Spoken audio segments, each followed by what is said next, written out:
Oh, that sync sounded good, though. That sounded like it was actually well done, which is That's weird, amazing. considering, across the world and all that. Yeah.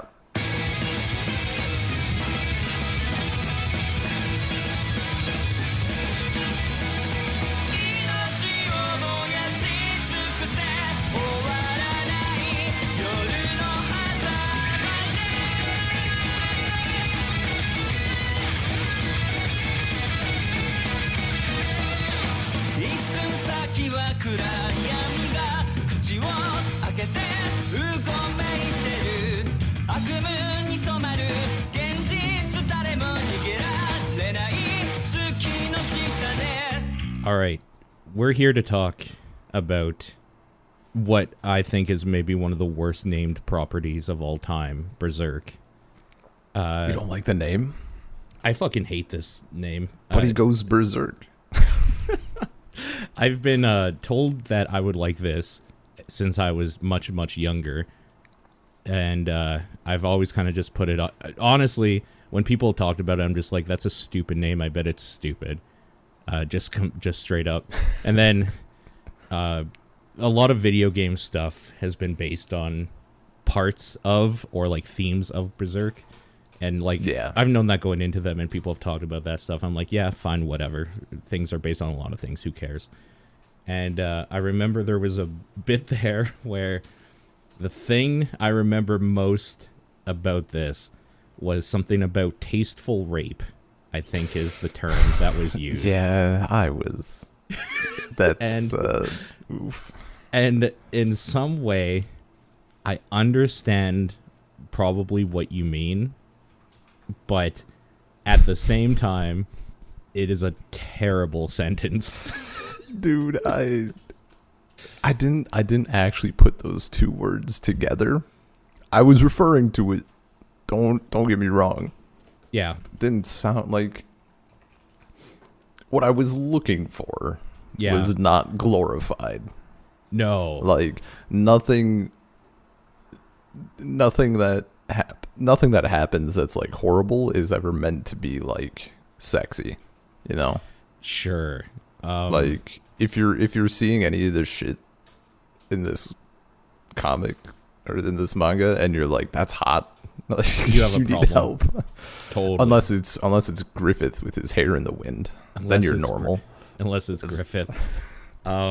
So with all that being said, I finally jumped. I've been wanting to like take a look at this more in depth for a while, and unfortunately, it was the death of creator Kentaro Miura recently that kind of put this back onto my radar. I started making lists of stuff that I want to get to because I forget things easy that like I'm really wanting to get into or take a look at or whatever. So this was on a list, and in between other stuff, I was like, I could probably like look at a YouTube video of like where to start on this stuff. And I kind of did. And they were just like, where to start? Oh yeah, read the manga. That's it. I was like, oh, okay. Well, that was simple. No, it was a full video, but and like that was the kind of opening joke of the manga. The manga is the perfect place to start. Read that. It has everything you need. Okay, that's it. And then it like cuts to black and it's like, okay, let's talk about the other stuff too. And I kind of didn't listen to a lot of that stuff because it sounds like what you could do is watch the 1997 anime and like then read parts of the manga if you like that, and like that would be totally fine. But that video seemed to be like, you don't need the beginning Black Swordsman arc, but it would be better if you had it. Like after reading it again, I think it's important. I think it's important that people read that, and if you're skipping it, you're actually missing some stuff. Not like plot stuff, but like stuff. So this, I guess, series of conversations we're going to have, obviously is going to be finite. It's not going to be a weekly forever thing we do or anything like that, because there will be an end to this, to what we can imbibe, essentially, of this. But this is basically going to be a way to keep me motivated and maybe like get you back in because you were, and like maybe finish, because it didn't sound like you had finished everything either. Yeah, I had done the manga. I think I'm caught up. I might have missed like a last chapter or something. Not that it's done. Yeah, I did the 97 anime and the manga.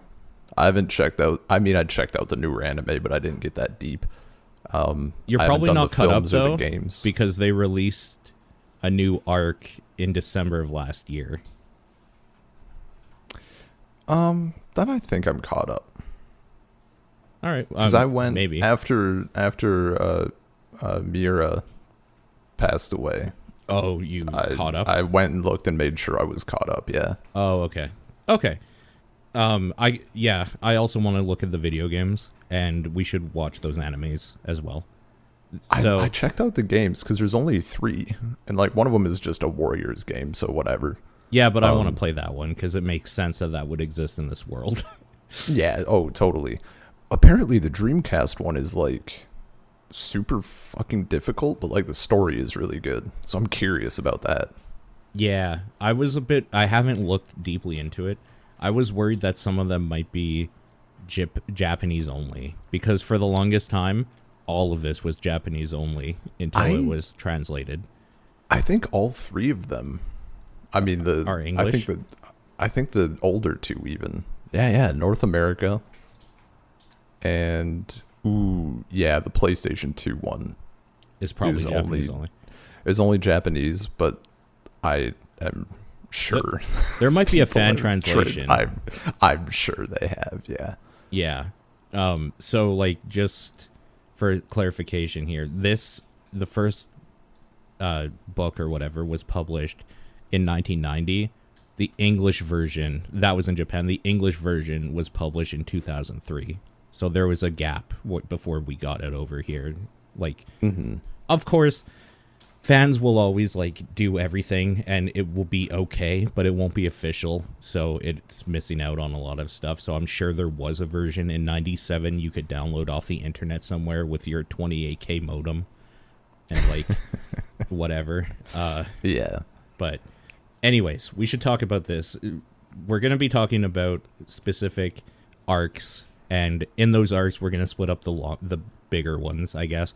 It's nice because, according to the wiki, some of these arcs actually have kind of like full chapters that we could just use as stopping points.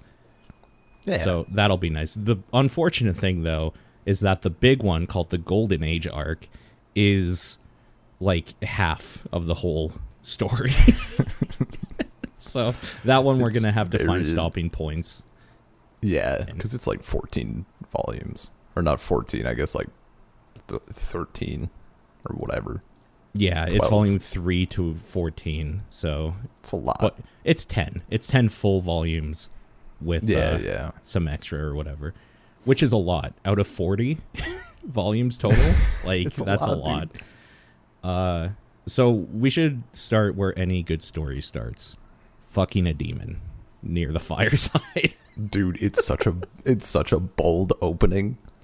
Yeah. Like, the fact that is going from the anime and that's like the first thing you see, I'm like, holy shit.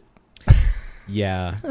So so the Black Swordsman arc is kind of what this opens up with, and it is just a cold open into this shitty world with, honestly, the shitty character that's a piece of shit. This is so off-putting to me.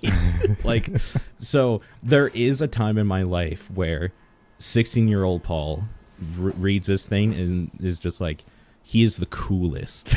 This guy is the most awesome in this world. If you're not strong, you should just die, because fuck you. Like, he's such a piece of garbage. But the thing that kept me going through this is, again, just getting a little insight into what I'm getting into. He has a huge arc as a character, and we're kind of introduced to him at his lowest point in it. Yeah. Oh, totally. So, like, knowing that, fine. Yeah. God, he's such a shitbag. Yeah. Go ahead. Kill yourself. The fucking panel is so good. It's just so bad, dude. I can't believe they start off the first thing with balls deep in a dude with one arm and a prosthetic arm fucking a girl who turns into a demon, says, "You've fallen in my trap," and then him blowing its head off with his hand. Dude, yeah, man. It's like fucking unreal. It's insane. Who does this? It does leave a first impression, I will say. Yeah. Totally. And then we get kind of introduced to a character that hasn't been back yet. I can only assume they come back later, but we get introduced to a naked fairy elf creature named Puck that is being like played with and going to eventually be killed by a bunch of tavern thugs or something. So that's Guts and Puck's like first meeting. Yeah, and that's kind of where we start off. Yeah, too. so we gotta once we're done like catching up everything. It's weird because they never like, they don't really ever, it's not like they jump back to this time. It just like builds back to it and you see it pretty naturally. It's so long.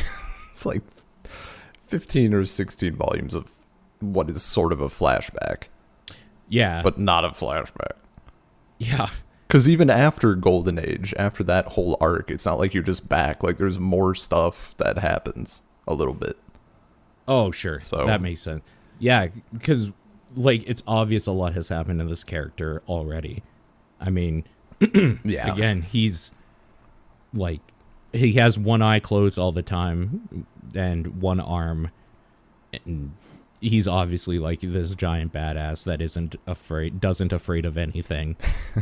But it's, I don't know, it's kind of cool. It does the story trope of, like, two, I guess, companions at some point. I'm assuming are going to be companions at some point because they give Puck a name and they don't just, like, they don't kill Puck right away.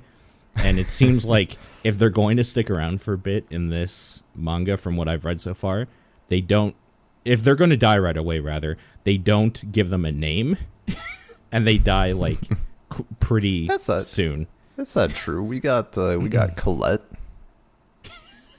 Colette's that's like the main. Even like the stuff with Teresa, I didn't recall really, but I didn't remember Colette's name, but I remember that scene. Where he's like, "If you like carry me, you're gonna die probably." They're like, "Oh, I'm a priest," and he's like, "All right, all right. What do you want to die? Hey, don't get out of the wagon." Yeah, girl gets out of the wagon. I fucking told you. Now look, spike through the chest. I find it interesting Such an that asshole.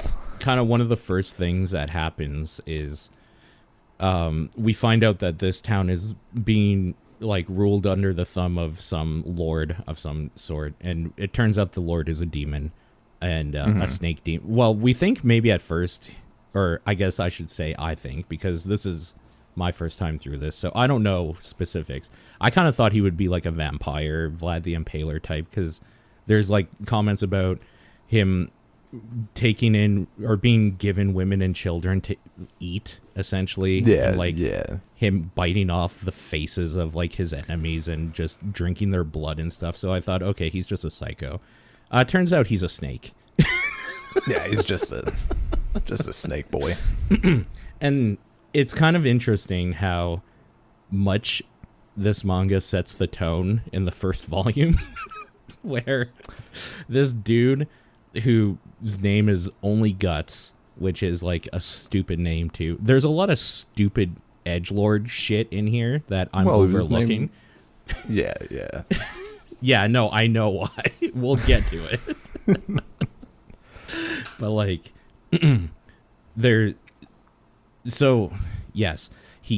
demons in this world. There is a dude who refers to himself as the Black Swordsman, and other people know of him by that name, but like don't necessarily know who that is. It's like a legend or something.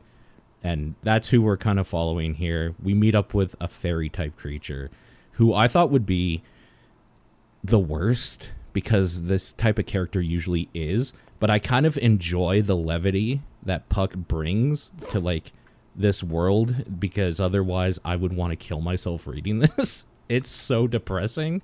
So it's nice that somebody's like kind of calling him on his shit. Yeah. It's yeah, important. having like an objectively good character. Yeah. And like the thing is, Puck isn't necessarily against what he's doing and killing people necessarily, but Guts goes too far a lot of times. I mean, even when he's like torturing the snake demon, he's like shooting him with the crossbow repeatedly for no reason, and Puck's like, come on. That part was fucked up. Like, yeah. There's some beginning PTSD trauma things happening where there's like this weird fetus thing that's like crawling at him, and he's like, oh no, not you again. And Puck's like, what are you talking about? I forgot that they showed that here, and that's fucking wild. Like right at the beginning. Yeah. Yeah. So I think for all the problems I have with the edgelord cringiness of some of the stuff going on, they do a good job right out of the gate of kind of showing how like downtrodden and fucked up this world is, how kind of shitty our character is, but also glimpses that maybe he wasn't always this way, because there might be like, maybe he was made this way. There's little points or whatever, like specifically the deformed fetus, where he's obviously crazy and like something is snapping in him. And obviously we don't know anything more than that. I can't remember if it's even, I think it's in this one where Puck puts his arm or like hand on his shoulder. He's like, don't touch me, and freaks out or whatever. Yeah, you just like, don't ever fucking touch me. Yeah, so there's just like an instantly like, okay, he's like a wild animal. Like, yeah, just basically, straight up. dude. Yeah. And it is kind of interesting, like, how does he get this way or whatever? And we know we're going to find that stuff out. But at the same time, he has a giant sword, which by definition is a slab that shouldn't even be able to be wielded by any human, that he cuts dudes in half with at the waist a lot. Dude, that was I think that was like the moment when that sword is so good. Yeah. I love a big fucking sword, man. I have been they don't call it. I have been spoiled and know that his sword name is the Dragon Slayer.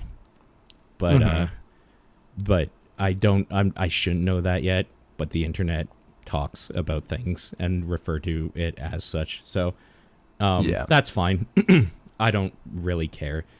The big thing right from the beginning is they tease this weird like tribunal of super demons or something called the God Hand, and that's the first thing that actually got me like invested, like, oh fuck, who are the God Hand? What is this thing? Because the way that he talks about it, kind of like this is like a fucked up thing or whatever, but the panel just shows like the silhouette of a bunch of misshapen things and like a storm behind them or something, and it's so fucking cool. Dude, oh yeah, he asks him, right, where is the God Hand? That's why he wanted to kill the demon thing, because he wants the information. Yeah. Man. Yeah, man. It's fucking God Hand. It's crazy. So it's a great opening. There's like little tidbits of him that we see. There's a brand on his neck. The next part of that chapter kind of talks about what the brand is, but we still don't really know. From what they say in context, like, no human should probably be able to live through the pain it causes. Yeah. So we know it's like I think it's in this intro we learn that it's like the brand of sacrifice and stuff. Yeah, I think they actually do name it. You're right. And something, and I think we also see the Beharit or whatever. Behalit. Yeah. For the first time here. Yes. With the snake. I think so, yeah. No, that was I think it's with the fat dude, right? Because he had used it to. No, I Maybe think the we snake see it had the one. first time here, though. Oh, Because I think the okay. snake calls it out or something. Like, he Okay. recognized it. I think, yeah, like, they teased a lot here, which makes sense, because of course they would. We should probably just get into the meat and potatoes of this arc, and that's the chapter entitled Guardian Angels of Desire. And it is the big thing that happens here. So, I guess you're right. The thing that really stands out the first time is in the second chapter or episode or whatever they call it in this series. Guts is on the road and gets picked up by a priest and his daughter, and he's kind of like, just keep going, like you're gonna get killed with me. And they're like, no, it'll be fine. He's like, okay, fine, whatever, I don't care. And sure enough, there's just like a skeleton army comes up and attacks him. Yep. Because that's what happens when you have a brand of sacrifice on you. So he's like cursed or something is the idea behind this thing, or at least being hunted by demons, essentially. Yeah. So that's why he was kind of like, you don't want me here with you. They didn't listen to his warning, and because of it, the daughter gets fucking wasted, like, right away. She leaves the wagon and immediately gets impaled. and then beheads her father because she's possessed. So, in junior high, I got in trouble for doodling a doodle where I drank gasoline, pissed on somebody, and then lit them on fire. And this has that same energy. Oh, man. It has that same, like, edginess to it. But holy shit, you're right. It is, like, the first time that the Snake Lord is bad. The graphic depiction of him, like, slicing off thugs' heads and shit in the first book is bad. This is, like, just disturbing, though. Go ahead. Oh, I was going to say it's like that, and then the fact that Guts is just like, yeah, whatever. Yeah, this is just normal, like, in sucks. this world. Sucks to be you, I guess. Yeah. Like, it's just unreal. Yeah, seeing like a 12-year-old, I think 9 maybe is actually the age or something, girl just get fucking destroyed by a spear through her chest by a undead skeleton thing coming out of the ground. And then that whole vignette or whatever ending with the priest's head just like being held by undead demon daughter is, yeah, man, fuck. That shit's rough. And this whole thing, the way this even starts off is, I think he's sleeping in the back of the caravan, and he has this like fucked up nightmare with that fetus thing and like a narrow hallway, and like eyeballs are watching him. It's a fucked up chapter 2. Yeah, man. Yeah. This is where I started really being in, though. Because I like horror stuff. Like, I don't necessarily like high fantasy stuff. Dark fantasy stuff, depending on how good it is, I can be into it, but I really like the horror aspect of dark fantasy. And this is definitely that, from what I've seen. There are many shots from like this manga that just live in my head. Just like horror, like hellscape shit. There is never a chance in my life that I will not see like a little girl holding a beheaded dude with a knife in her hand, like in the with a curtain like blowing or something. Yeah. That is such a fucking weird thing to see.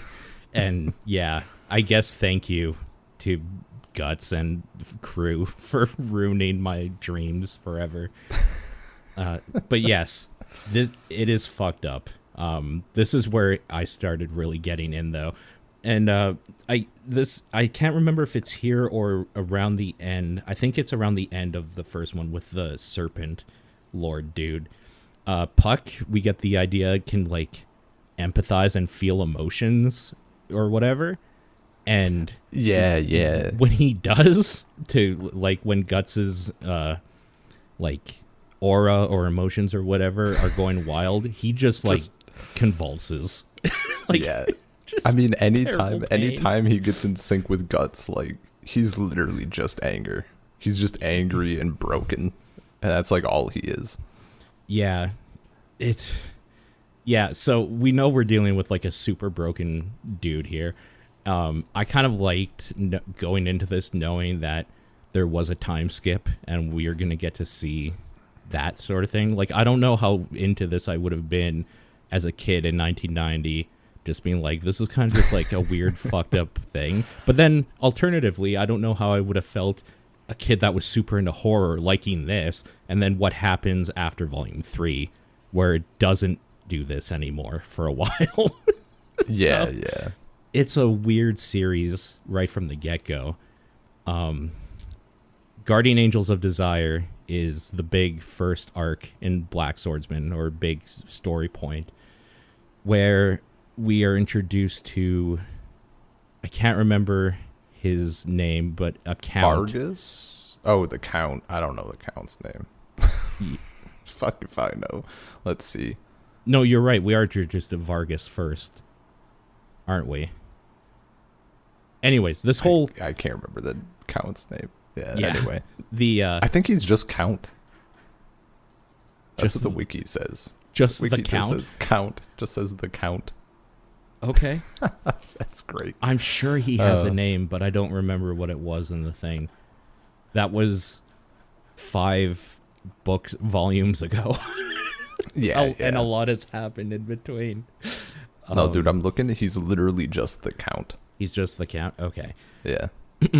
So we meet these new group of people. The Count has been sending out like raiding parties and his crew to basically go kill anybody he deems as heretics. He hates heretics, people practicing dark arts and praying to the wrong deities and lords and all that sort of shit. That's kind of his shtick. But the problem is that he has been just kind of accusing anybody, it seems, and he might be super evil. And like torturing them and shit.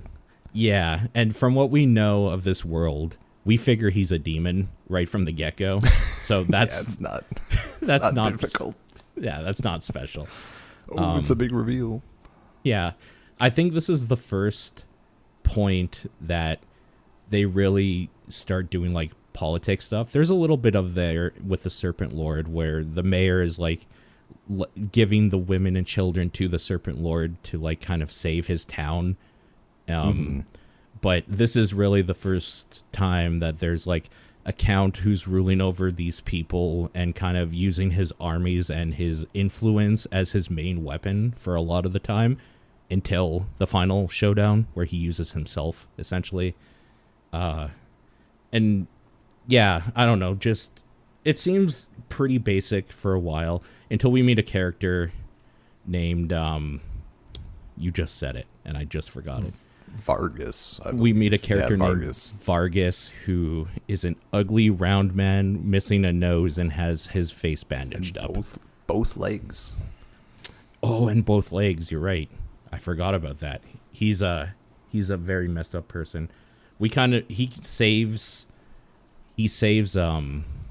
Guts and Puck because the guard captain, this big motherfucker who they are in a fight or whatever, I guess they're not really winning so much, but Guts is being kind of overrun by just, guards, like an army of people. A few too many at that point. Yeah, I think, doesn't he like break his hammer and like Guts uses the shrapnel from the hammer as a weapon against him and like smashes his face up with it or something? Yeah. Yeah, just some really gruesome shit. Really gruesome fighting, but nothing supernatural here, just people fighting people for the most part. Yeah. Yeah, Vargas is some weird dude who kind of helps him. It brings him into his secret little lab. We find out he was a medic of some sort or whatever, like an alchemist medic physician type physician for the Count and the castle. And one day the Count did some horrific stuff to his family, his son and wife, I guess, or whatever, while he watched, and he was able to sneak away, and ever since has been kind of wanting revenge, and he's going to help Guts find his way into the castle so he can kill him or whatever. But this is no, this is actually, you're right, this is where he gets the what's it called, the Behelit. Yeah, I'm actually noticing apparently there's some translations use Beherit, and I think it's the official, like, or Dark Horse or whatever, they do Behelit. Behelit. I don't know how to pronounce it. I'm assuming that's because there's no hard sound in Japanese. Yeah. For R. Yeah. So it is what it is. It's written Beherit. Yep. But yes. Anyways, you're right. This is actually where Guts first sees it, and he's kind of like, holy shit. He knows what this is, and we perhaps don't yet. Yeah.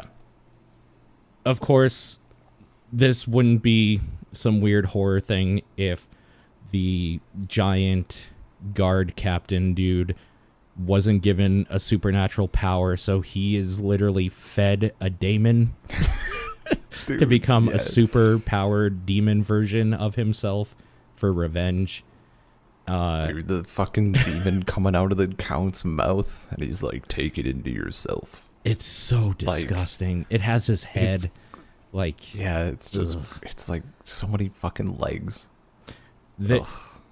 So it's no secret I'm a fan of body horror, and this has so much of that. It's so fucking disgusting.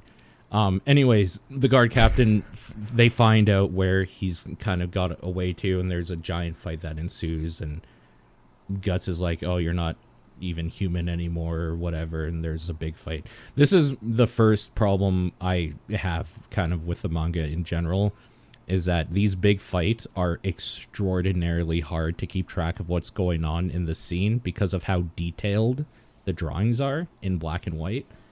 And this, it's always been hard in the other ones too. This is the first fight that I basically had no idea what was going on until the end of it. It is so messy the way it's drawn. I think this actually gets better weirdly in Golden Age, which we'll talk about another time, where the lines seem cleaner, or maybe there isn't as much like weird shading or hatching or something. It's easier to see what's going on, but it is pretty messy here. I didn't even know that there was a fire set at the end of this fight by something. Like, yeah, it's very... Until there was smoke in one of the panels. Like, it's fucked up. It's really hard to see stuff. It's kind of cool too, though, because it's also the first one where we see, oh, Guts is extremely fast moving. He's moving so... This is the first... He has the sword, but he's still flying. Yeah, and the way we see that is this demon guardsman or whatever is attacking extremely fast with his...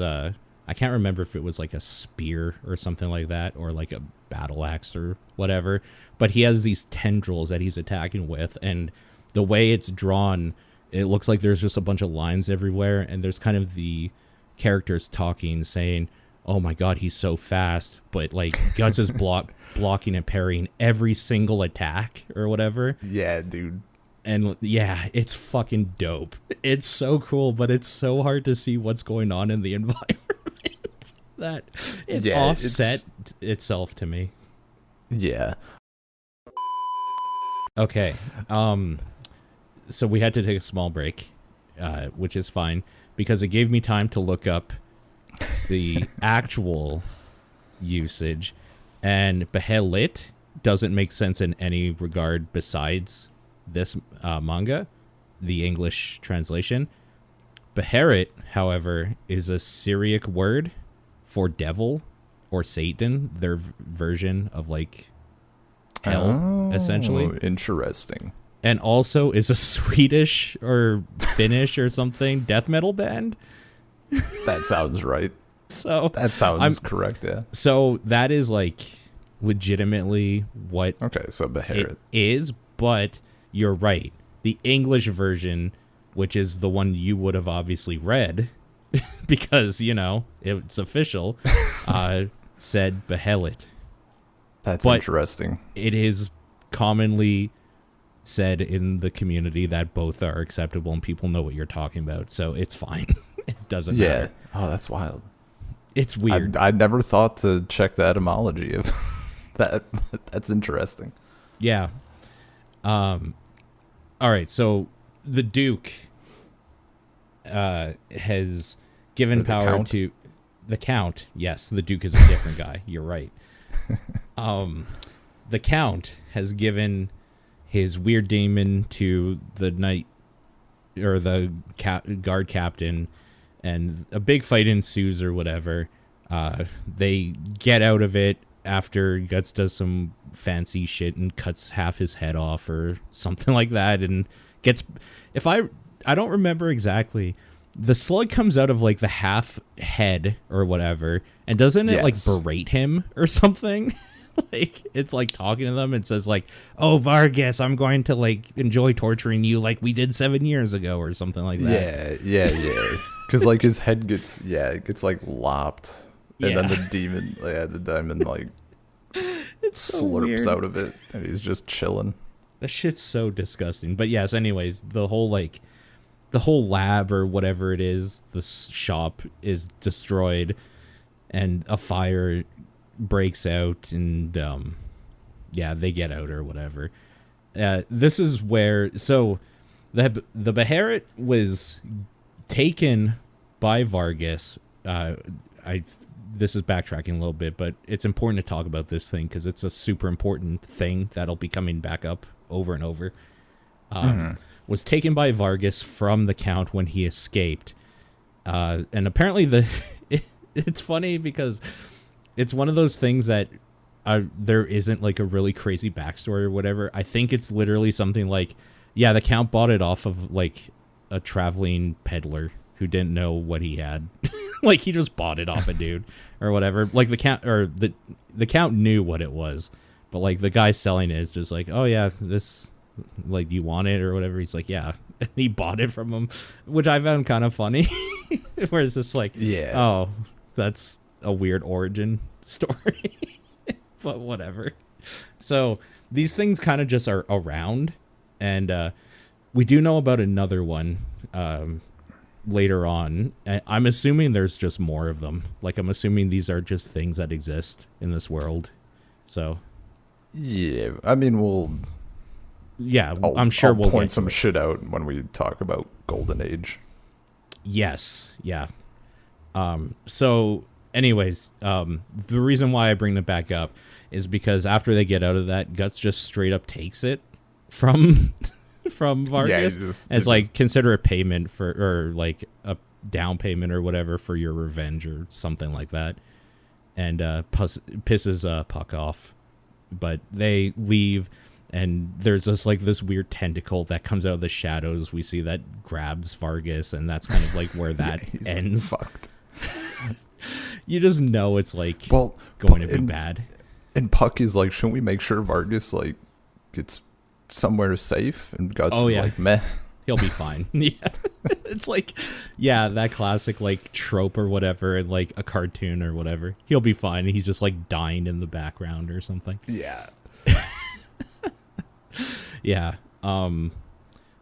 So they leave, and we get a scene where Puck and Guts are talking, I believe, and I think this is where Puck does the empathetic thing and like kind of connects with Guts, because he's saying how he should have brought Vargas along. He would have been a good companion, and he's Guts is saying how he was weak, and weak people are only going to slow us down, and he deserves to die because he can't help himself, and all this sort of stuff. And that's kind of like what's triggering off Puck to just be like, oh my god, so many emotions or whatever. But then Puck's like, oh, you're like scared. You're scared because he wants to fight a thing that he clearly can't kill. So like, I'm assuming you have like, you see yourself in him or whatever, where you're obviously worried about fighting something maybe you can't defeat or something, and it like pisses him off.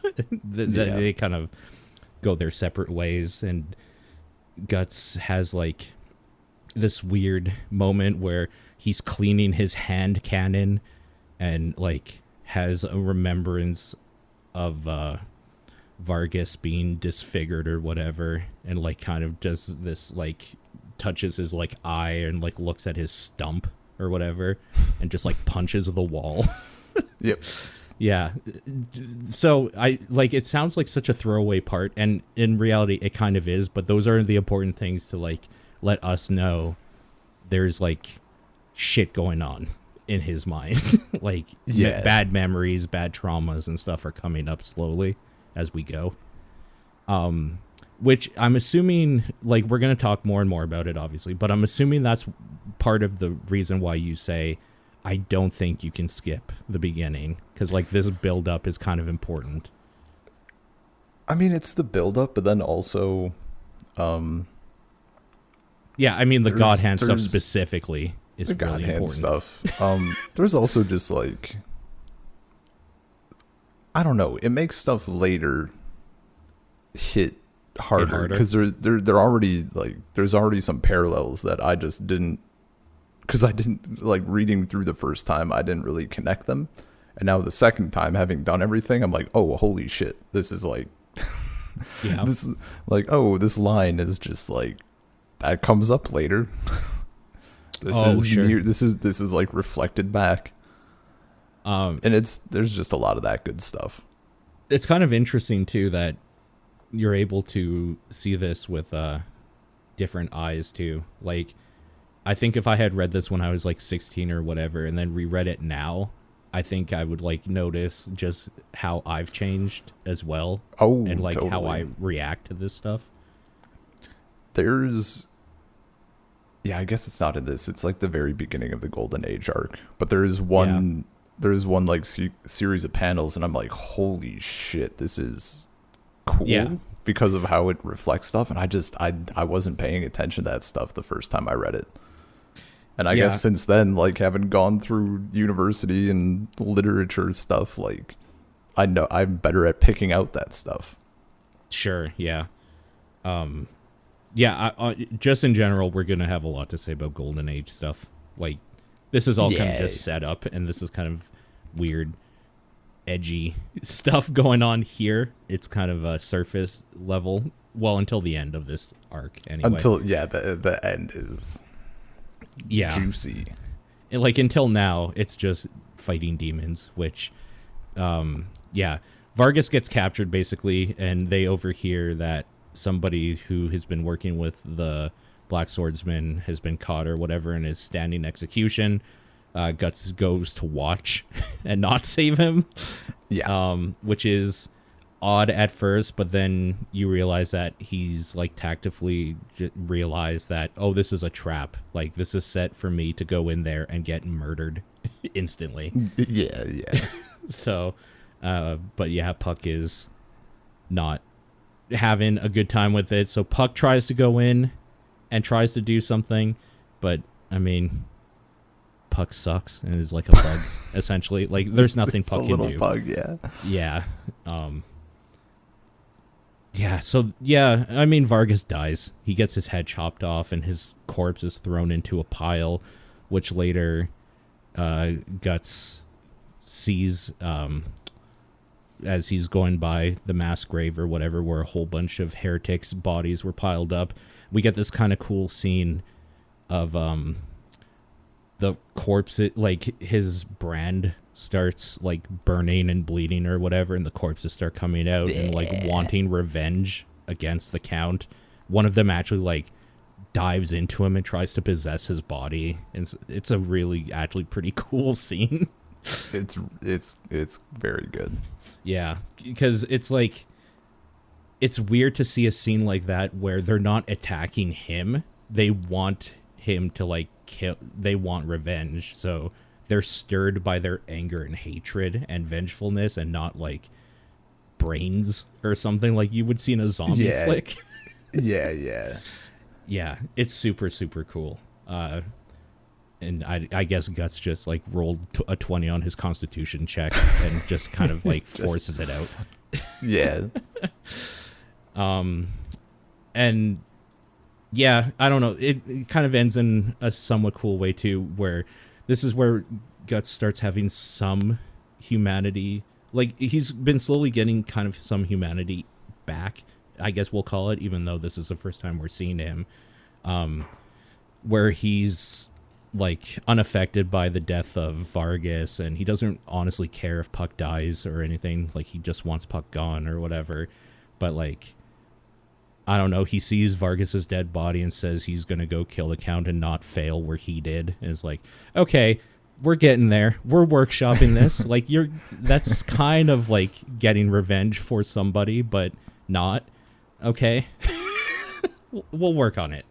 Like, we're getting there. And yeah, he goes to, I guess, the castle or whatever. Is this where Puck gets captured? Yeah, Puck got captured, right? While trying to save... I'm pretty sure Puck gets captured trying to save Vargas. And then in the next, like, part or whatever, Puck is given to the daughter. We meet Teresia. Right.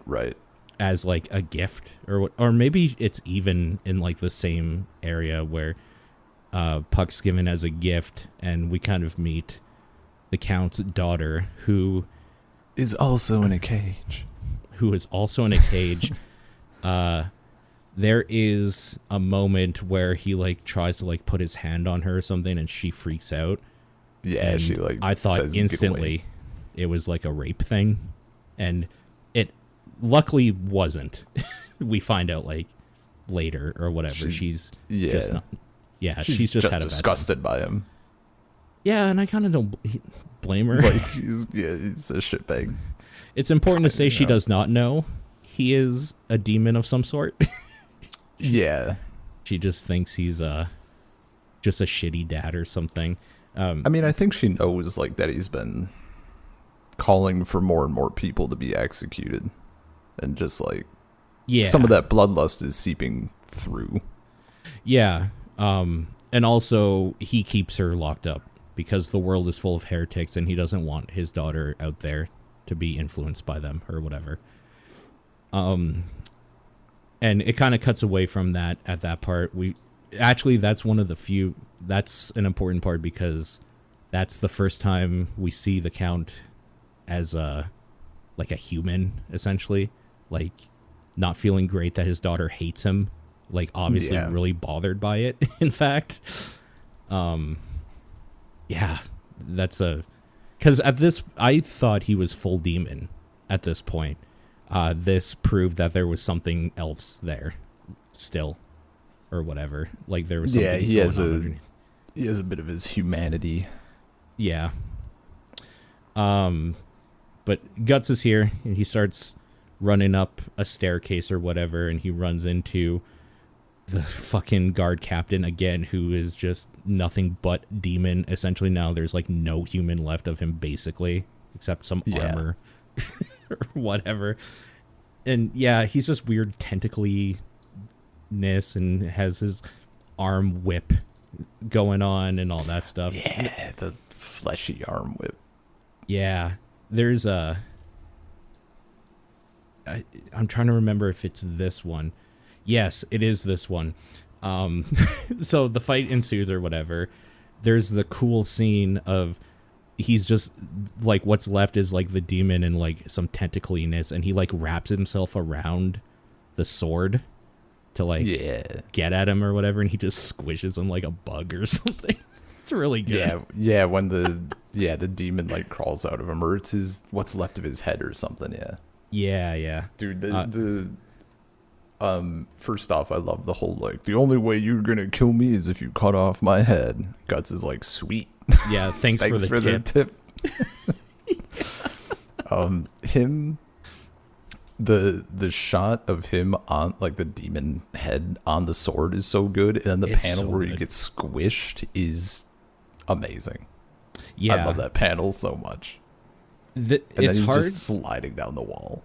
It's hard to talk about like the fight scenes and how cool and impactful they are in audio format, because it is very much like this is where Miura's design shines. Like, you might not be able to see what's going on in the landscape and whatnot, but his monster designs are fucking awesome, and like just eyes, gore, and mouths, and just blood and gore and shit everywhere. Yeah, it's super cool, and that's the type. I know by the end of this year, I'm gonna have like some fucked up artwork on my wall of his or something. I can feel it coming. Yeah. It's super cool. But it doesn't play well for an audio dissection process, I guess. Yeah. You have to see it. It's kind of like The Matrix. You can't really be told what Miura's art style and demons are. You have to see them for yourself. Totally. And I mean, there's a lot of that shit on the online. You can just Google that. That's real easy. Anyways, after this, it cuts back to Puck and Teresa, and they're having kind of a conversation. We find out what's going on with the Count and how he, we find out what her recollection of what happened with her mother is, where she was killed and sacrificed by a bunch of heretics, which is why the Count hates them or whatever. Yeah. And I mean, at this point, I believed it, because I was like, okay, that makes some sense. Like, he probably sold his soul to like get even or whatever. I get it. At this point, I had forgotten, and I also believed it. Of course. Because why wouldn't you, right? That seems like totally okay. Fucked up world where demons are happening. Obviously, he's distraught. He saw the woman he loved just like cut open or whatever and sacrificed to some dark entity, and then he made a deal with something to get revenge. That's feasible. That's easy. It gets way more complicated, so stay tuned. Yeah. And yes, the whole thing of like, I know what it's like to be in a cage, so she opens the cage up, and classic princess and a character in a room. Yeah. But Miura has a style where there are nasty demon guts and hard to see fights and fucked up eyeballs and brains splattering and shit. And also in the next page, the cutest little girls, like with bright eyes, smiling. Like, it's fucking weird. So Teresa needs to be protected at all costs, basically. I love her as a like child sister or something, and nothing bad could happen to her. And I mean, we'll talk about it. We'll talk about it. The most important thing happens now, though, where Guts gets through to the Count, and there is just a giant fight that ensues, or is about to start. There is a panel on not where we start, where he meets up with the Count and the fight is about to start, but like where the fight is already happening and he's become full demon or whatever, where the Count just looks like a dick and balls. The way he's drawn. Like, is it when he's on the throne? Yeah. And there's just the big fucking. So like, go to. How is it not a dick? Go to volume 3. I don't know, page. Volume 2. Oh no, I'm talking about chapter 4 of Guardians of Desire, volume 3. I think it's just page 5 or 6. Oh, Just I'm in like, volume 2. yeah, the fight's already been happening, but Oh, you'll okay. see I it. was looking at a different thing. Which page is it on? It's the first one. It's in chapter First. 4. It's the first main Oh, page. that holy shit. Yeah, that one's also like It's yeah. But anyway, very. yeah. Anyways, a fight is about to start here, but I love the lighting on these first couple of panels. The lighting Yeah. on the demon is so good. it's so good. The Yeah. shading is unreal. Puck leaves the room because Yeah, Puck he gets hears the fuck out. of an intruder and knows that shit's about to go down.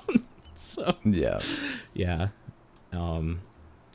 and yeah, the art here is that actually this whole like last section is what got me. So I'm not even gonna lie to you. The up until this point, I was in, but not 100%. I was just like, okay, like we're getting somewhere, but I'm not fully there yet. From here until where I am now in reading, I'm like hooked. It's just so Dude. good. Yeah. Yeah, it took a while. This is like the end of volume 2, start of volume 3, so there was a good amount of stuff that I feel almost was kind of a slog. It wasn't bad, really, but it wasn't anywhere to this magnitude of this giant fucked up demon thing. I like that Guts gets the shit kicked out of him as much as he like beats up on things. Like he Yeah. gets fucked, which I think is important because he is human. Yeah. Well, we've seen it a few times already where like he's like, "Oh, I need can't give up or need to keep going or whatever." And like he like claws himself, like he draws blood on his face to like reinvigorate his anger. Yeah, he is definitely maybe the first character that thrives complete. Like I always think of Azura's Wrath, right? Where just more and more anger and like that's where the power comes from. And I think a lot of manga and Japanese anime and stuff like that have done trope stuff like that before, but not to this level where Rock Lee in Naruto trained a lot, and that's why he is powerful. Guts is powerful because he's fucking angry and it never goes away. It gets worse. Yeah. I mean, like, yeah. Like his body can't hold how much he can't keep up is what I meant to say with how much anger he has. Yeah. And it's too relatable in a way that hurts me on a personal level. But yeah, again, it's kind of hard to talk about why it's so good without seeing it. It's just a really cool fight. Like you said, great use of black and white lighting. I mean, when he has the sword in his mouth also. Yeah. Like, that's unreal. He's so angry. And then there's like he bites it and there's like blood coming from his gums. Because like, of course there would be if you were trying to do that. I love it because the reason why he's using his mouth and like what's left of like the strength in his arm holding up his prosthetic arm is because his body has been smashed to the point where it's unusable. Yeah, like his fingers are just broken. His arm is broken. He's just like every scene he's in, his mouth is open in agony and anger at the same time. It's like incredibly fucked up. Yeah. God. And then when he finishes and he's just like torturing the demon. Yeah. So in front of Teresa. There's some good stuff about Puck kind of coming to save him because he's actually lost the fight, essentially. And he's being berated by the Count.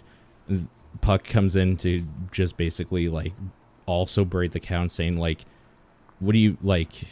What do you mean? You're no better. You had to get rid of your humanity to be strong or whatever. Like, you're weak as well. And all this shit. And causes kind of enough of a diversion until Teresa comes. Because there's a cool part where, like, she's afraid to leave her room. But she does. Yeah. There was some real COVID vibes. Where there's, like, a scene of her being like, to go outside again, ? Or whatever. And like, oh man, yep. I think we've all been there. There's like a whole panel of her opening the door, and it's just like pure black with like the white outline of the door and her like silhouette walking through it. It just some really cool very shit. Good. But anyway, she shows up here, and the Count is like, no, don't look at me or whatever, and she freaks out, hides behind a pillar. This is important to talk about because it it goes into the plan Guts has where he uses her as a human shield as he's about to get murdered. Yeah. And Puck's like, what the fuck? Wait, that was your plan. He planned it all along. I just love how Puck's like, holy shit, he actually planned to use this child as a shield. It works. Puck just losing his mind. Yeah.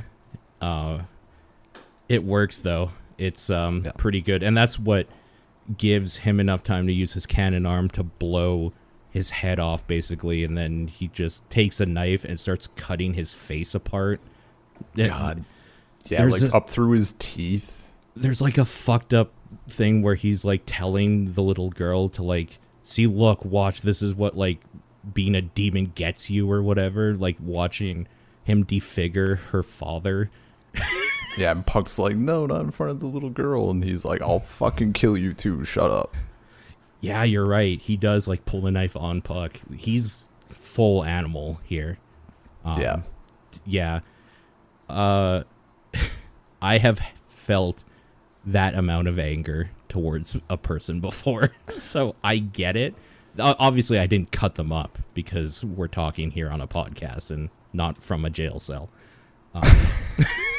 Because you can't do that shit in real life. But I get that anger for sure of just like going too far or wanting to go too far. But like, this is insane. It is absolutely insane. It is important that this is all happening though, because so much anger, hatred, and emotion happens that the Beherit is activated, and they get. Mm-hmm. Oh, I just want to mention, in line with that anger, like it's on. I mean, for me, Volume 3, page 49. Okay.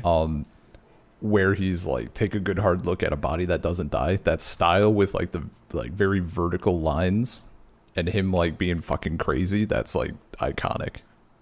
Yes. Yeah. Actually, there's a few times that comes up. Yep. It's chef's kiss.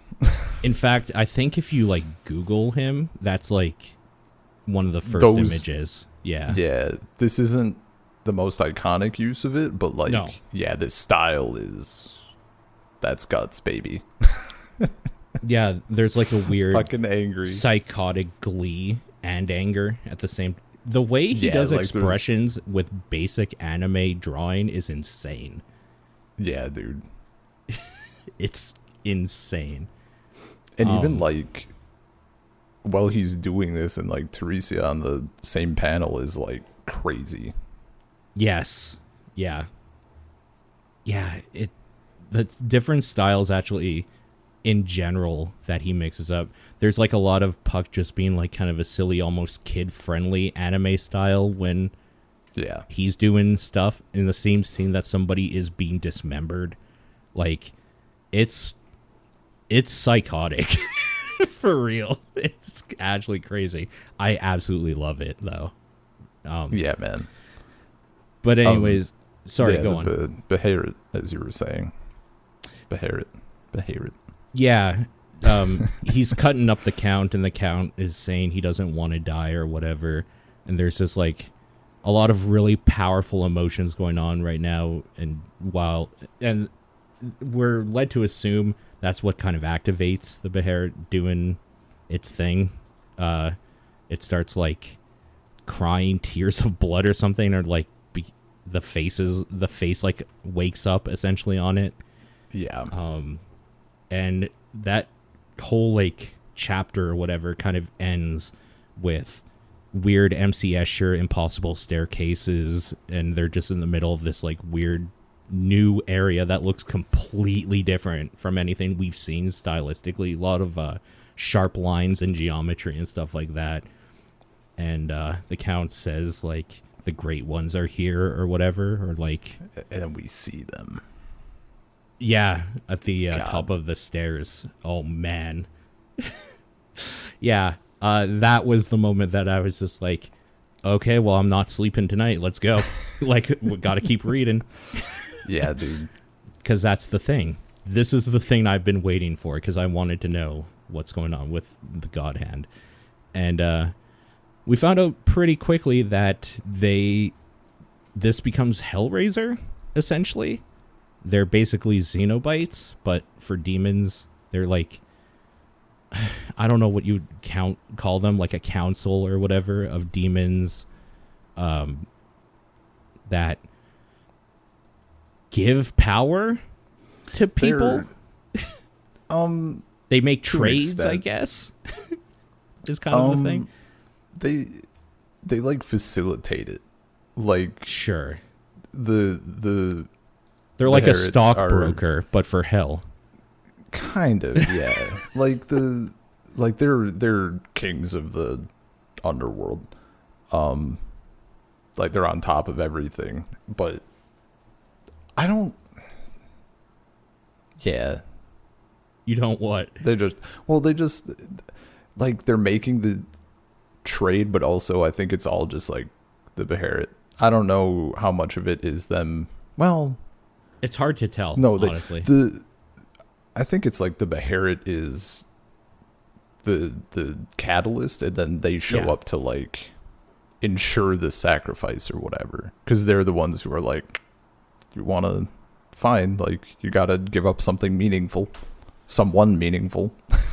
Yeah, they're trade brokers. Yeah, for souls in hell, and they deal in pain and sacrifice. And this is, yeah, I think this is the first, well, getting in, into the Guardians of Desire chapter 5. We get Griffith. Yes, so this is a name that in my like just basic what am I getting into sort of thing, this name has popped up a bunch, which led me to assume that this is the Dio, I said, of this universe. Yeah. Referencing That's a JoJo. pretty good summation. Yeah. We find out that Griffith is not what they know him by. They know him by something like Femto or something, some dumb demon name. But yeah, I think it's Femo. I forget. Yeah. But there is, I don't know, Femto. Yeah, you were right. The demon design is so like weirdly cliche of just like fat dude, weird like alien brain thing, succubus with like bat wings and tits out, like just super basic stuff. But then Griffith looks like a like shitty Captain Falcon or like shitty superhero or something, which really he looks stands like out. an anti-hero sort of thing. Yeah, so I found that kind of funny. But yeah, I guess this was my first introduction to not really introduction to that character, because not much happens here, but the first introduction to why Guts wanted to find the God Hand, and the fact that he might have like some history with one of them here. Yeah, I don't know. That I'm a little disappointed how little happens here. I will say, like, this whole part is important because the thing that happens is the Count says, I want you to kill him or whatever, like kill him or for me. and they're like, no, you've already asked us for something. You know the deal. You have to give us a sacrifice if we're going to like help you live or whatever. And we find out that the sacrifice they want is his daughter, who obviously, because she was in that situation, is also here with them because they feel a strong connection from him to her, and like giving her up would not only kind of give them the like trade they want, but also solidify the fact that his humanity is gone and he will be full demon at this point. Yeah. And like will live forever essentially or whatever. And I'm gonna be real, I thought for sure it was going to happen. I was pleasantly surprised that he didn't make that decision and then it just time ran out. I really kind of like that there was enough humanity in him that he couldn't do it. I like that a lot. Yeah, he couldn't commit. And we find out the real story behind his wife. Yeah, that was fucked up. Mom.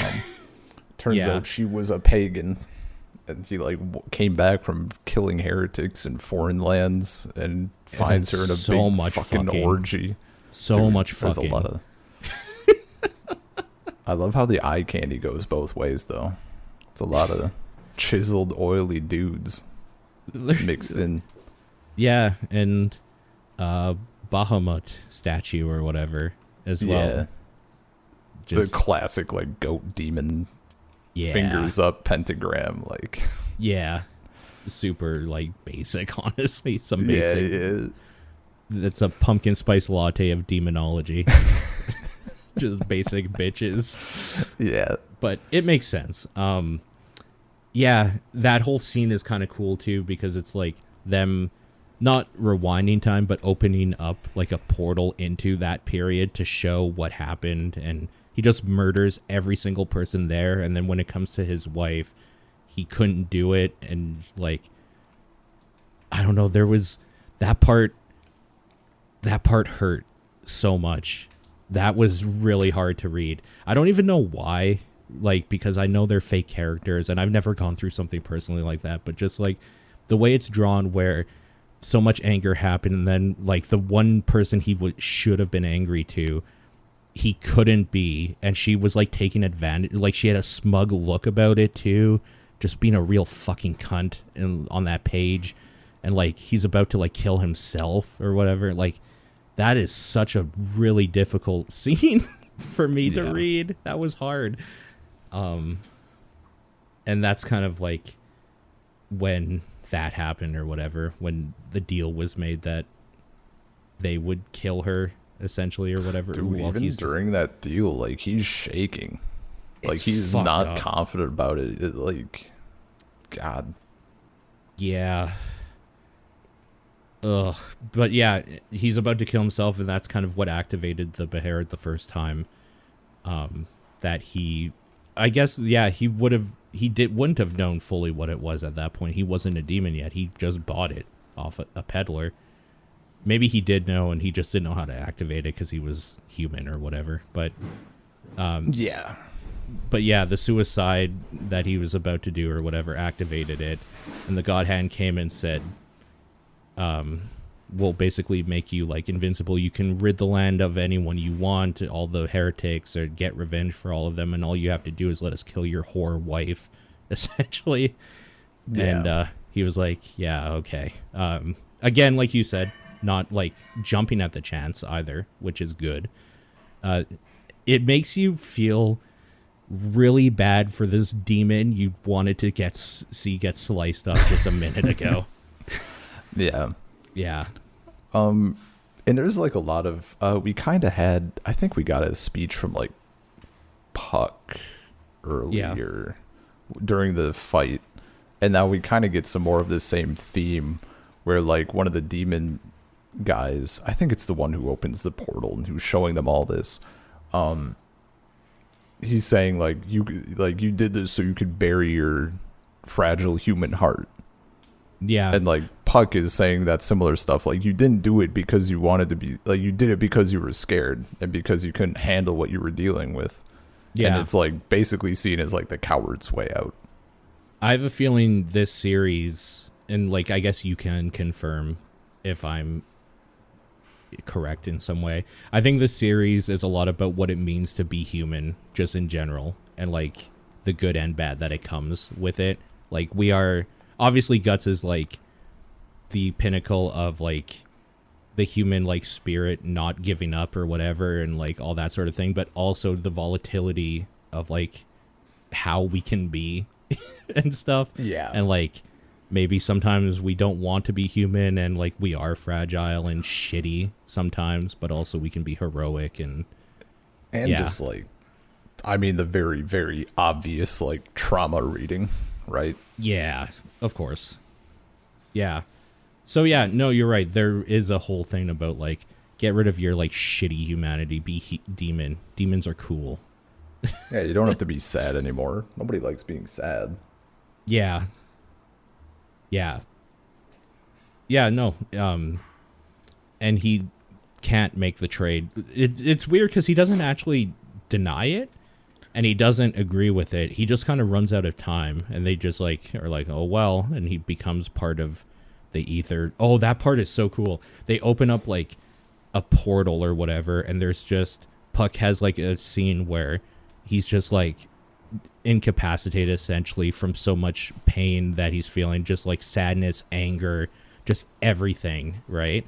And like Yeah. it's just really fucked up and there's all these spirits and like ghosts and stuff and everything and they're just like, yeah, this is a portion of hell that lies beyond and you're about to be sucked into it or whatever. Yeah. Man, that part is like so cool. The double panel of like the swirling Yeah. souls of the underworld with the stairs. Oh Yeah, it's so good. Man. Yeah, it's super cool. And he does end up getting sucked up. In between that though, we like there is a cut in the chapters and the next chapter before like that part even happens with the count. We kind of get a quick flashback where we see Griffith for the first time. Fuck boy Griffith. Fuck boy Griffith. I'm trying to remember that scene exactly because I'm like right in the middle of a lot of Griffith.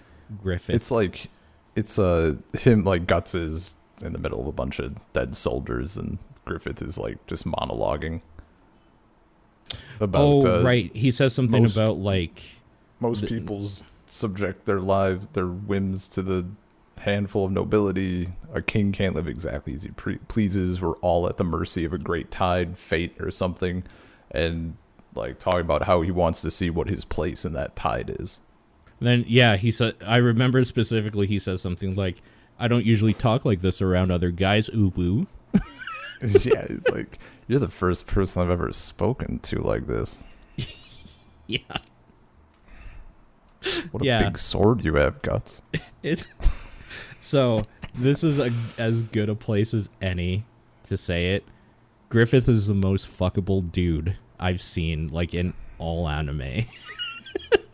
I mean, for me specifically.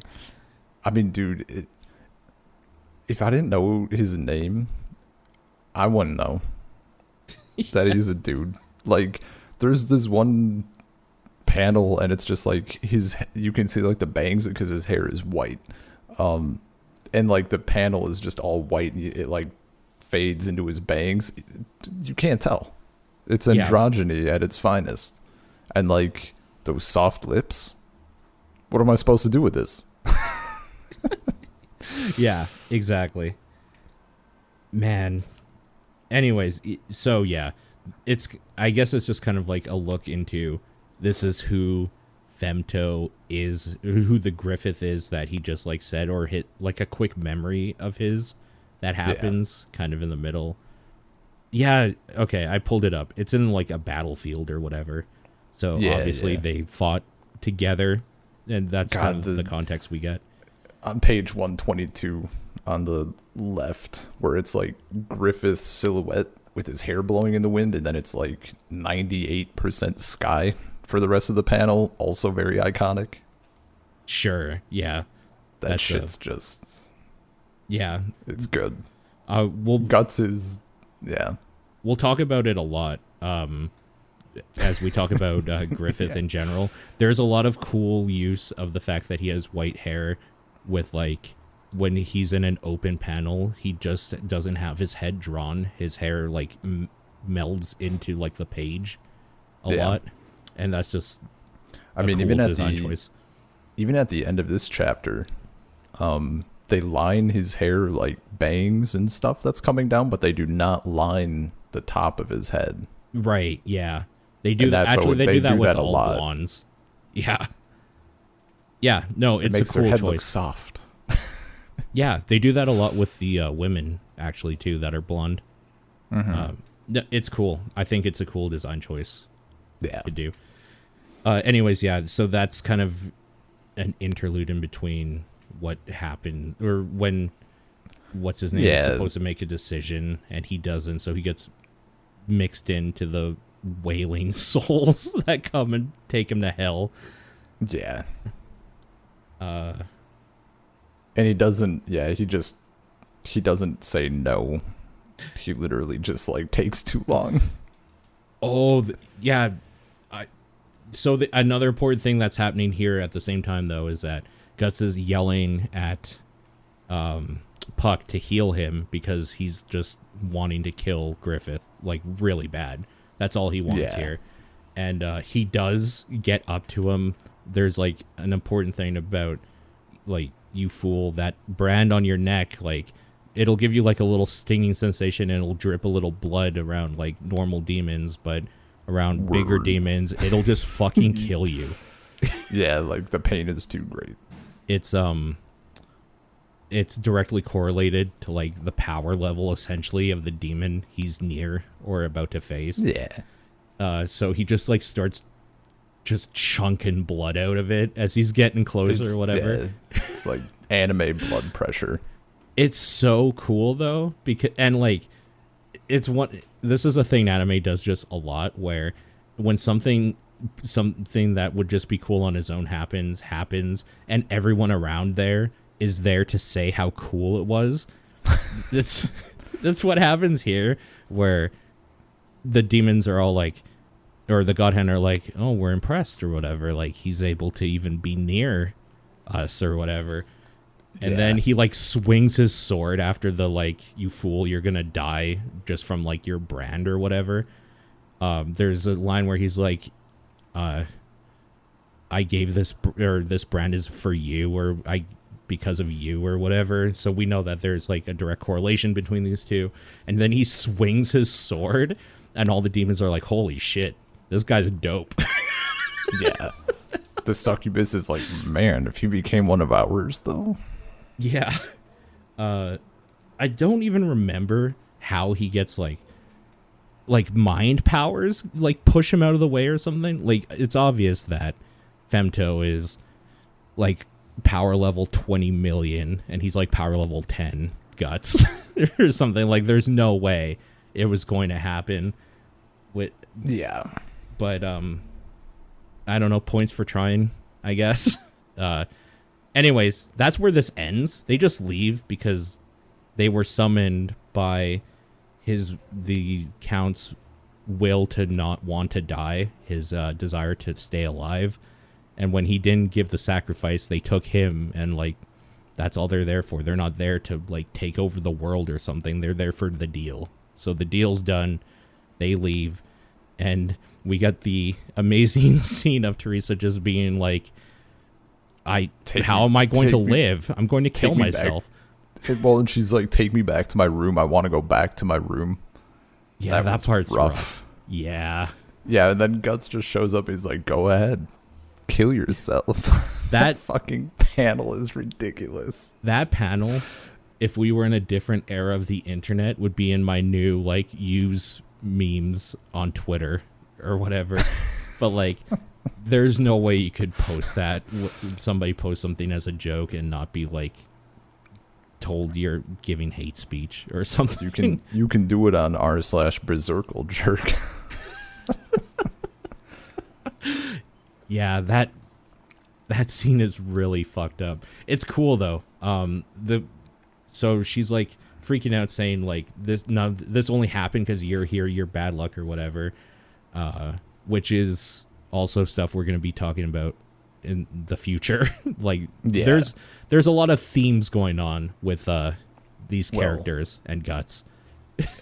And he's like, yeah, just saying like it's simple. All you have to do is slit your wrist and blah blah blah. It'll be quick. Like, just like why not just die if it's that bad? He's like, it's your life. Do what you want with it. And then she falls. Like the crumbling ground she's on like gives out. Yeah. And he fucking saves her. Oh, that's like with brutal his sword. too.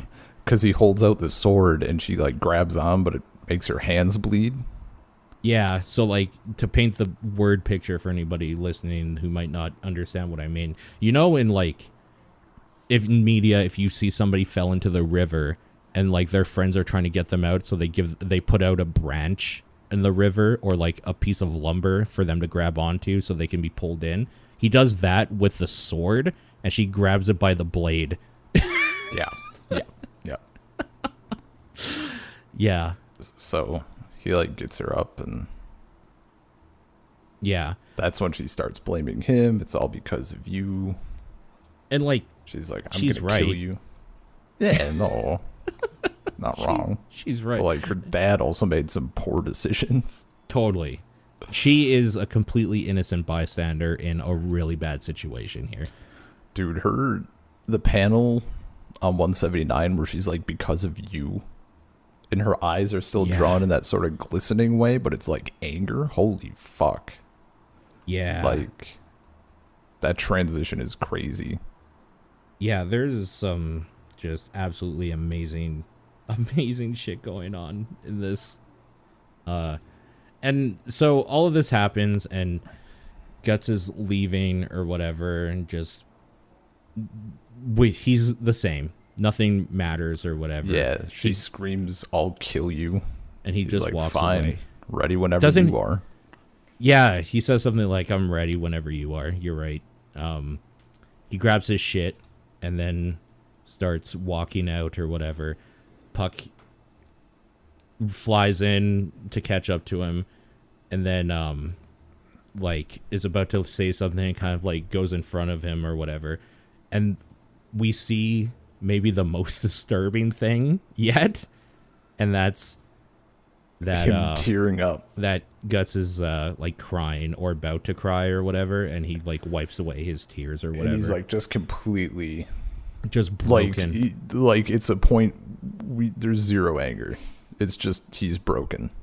Yeah. And it's fucking dude, I had forgotten about that panel. Like I legitimately teared up when I was reading through it. I can't believe you forgot it. That doesn't seem like something that would easily be forgotten about. That was heart-wrenching in a way that I wasn't expecting a manga to do. I was a different person like 8 years ago, I guess. I guess so. I was focused more on the like Guts is angry and killing everything in his path. So it's interesting because this is the second time where Guts has a different... Guts' expressions in this is stoic or angry, like frowning of some sort. There is a point where he smiles, and it's called out by Puck, just being like, oh god, he's smiling, what the hell, or whatever. And then this is where this is the first time he looks not put together in any way, though. Yeah.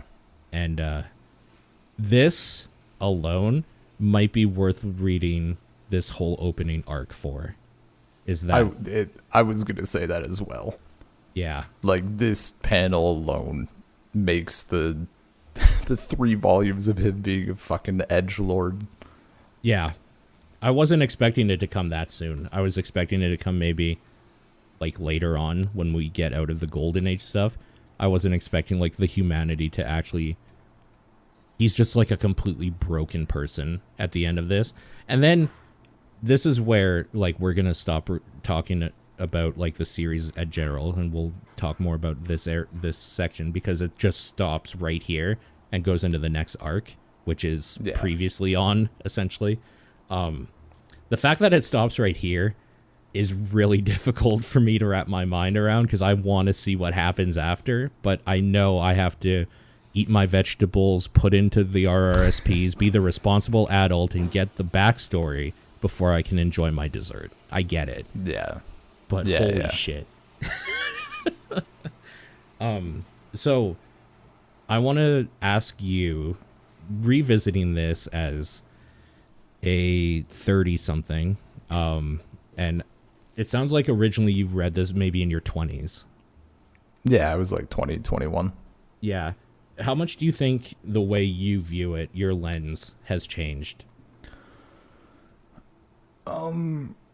Because we kind of got like a little bit of it just now where you were saying what you cared about before is like Guts being cool and killing all the demons and stuff. But now like you're noticing the fact that he is a broken human trying to exist. Think that's... I guess it's just like viewing it because like he's on a quest for vengeance, right? Clearly. Yeah, like sure. With Femto / Griffith. And I think that's like how I viewed it primarily. Going through the first time, like he wants revenge and he fucking deserves it, and all of that. Now going through, like coming back to it and like, I mean, thinking about it again, and I'm like, he wants like vengeance, but like, this isn't a vengeance story. Like this is a trauma story.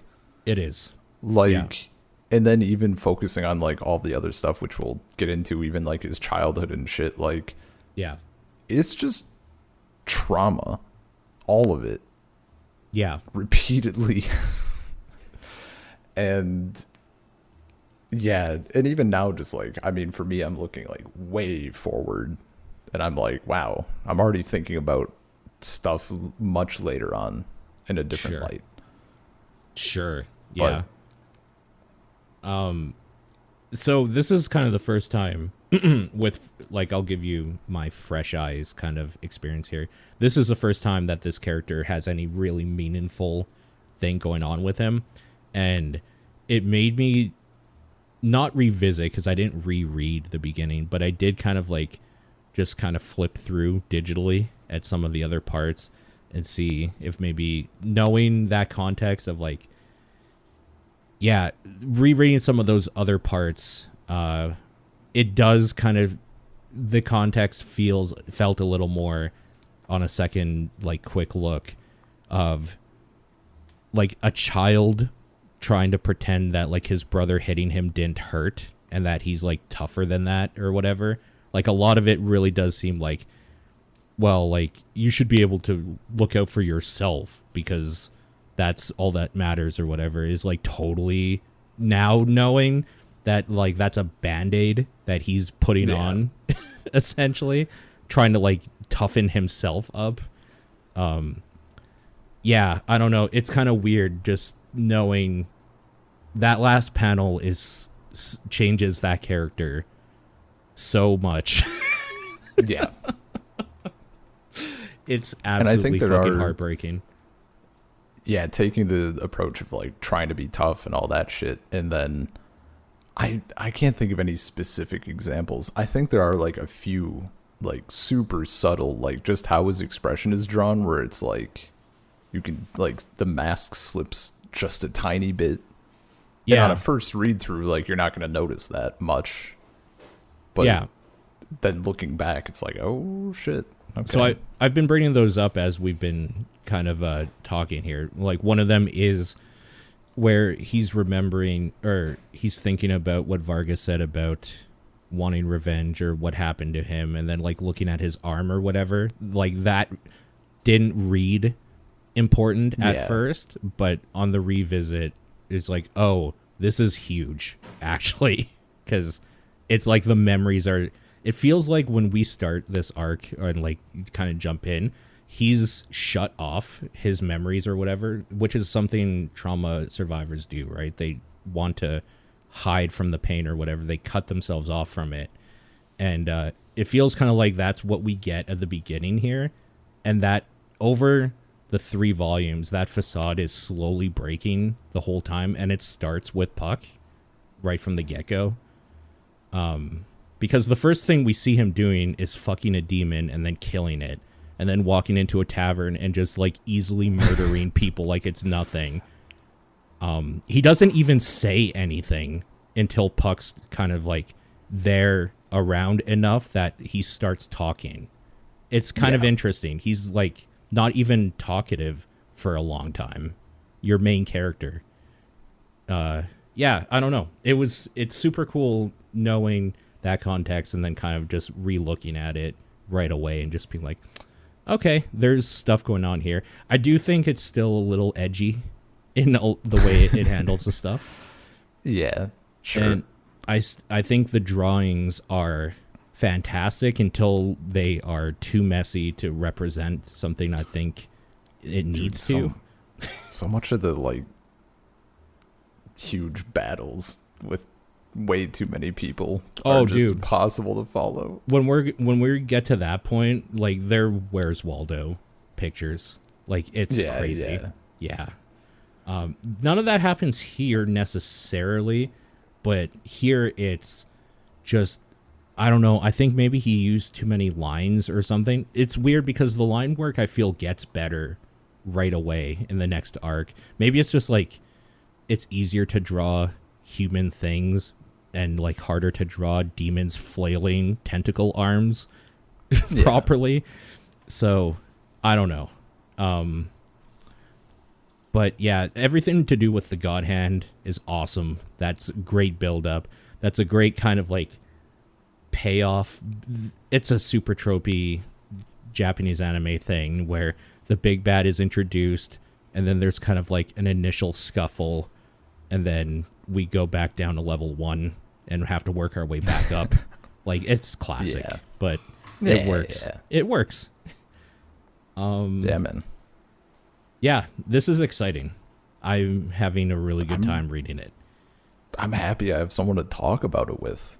And this is is the worst part that I've read so far, and it's awesome. Yeah, like this is the slow roll, and it doesn't ever feel like it drags or anything. No, there is so much going on. Also, like, I guess to maybe tease what's coming up in conversations, a lot of character-driven stuff, a lot of war, what is it good for, the ambitions of men and what it can lead to, weird feminist stuff I wasn't expecting, and the role of women in this world. Yeah. There is some... This is, like, legitimately the type of thing that you could write a college thesis on and, like, do, and people I'm sure have. Oh, yeah. There is so much. Yeah. There's a lot of shit going on in here. And at the end of the day, there's also cool-ass demons being beheaded. Yeah. Yeah. So, it has it all. Yeah. But it's been fun so far, and I guess next time we get together, we'll be talking about... Or we'll be starting the Golden Age arc with the Golden Age chapter, which is a good portion of that arc. So that's where we'll pick up next time. Yeah, man. I'm excited for it. Yeah. Any closing thoughts? No, not really. I think.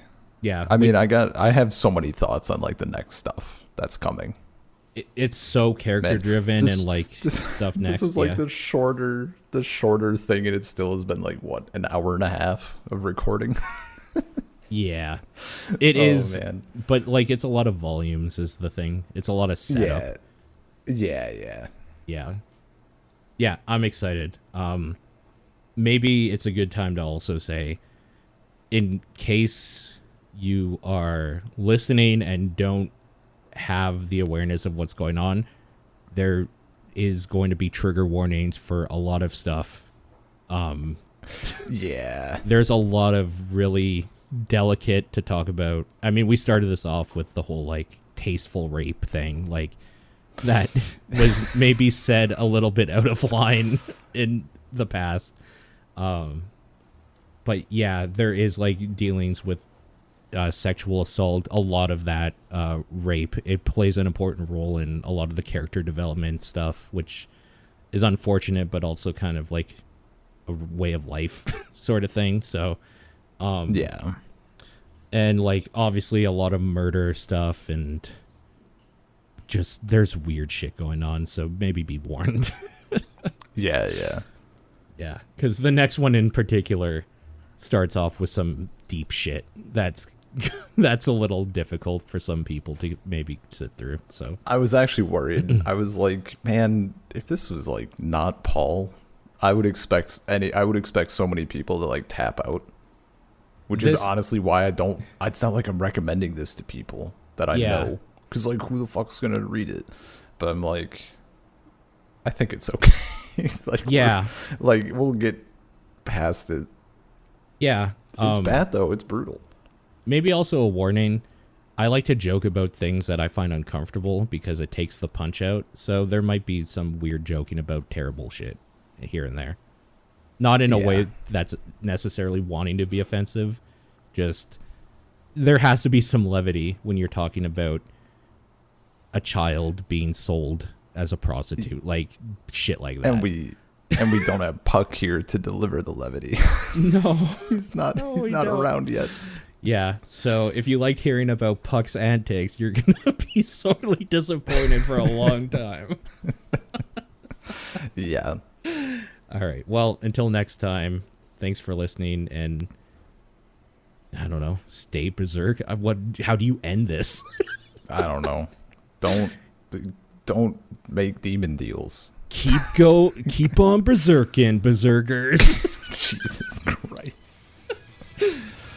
Bye. Oh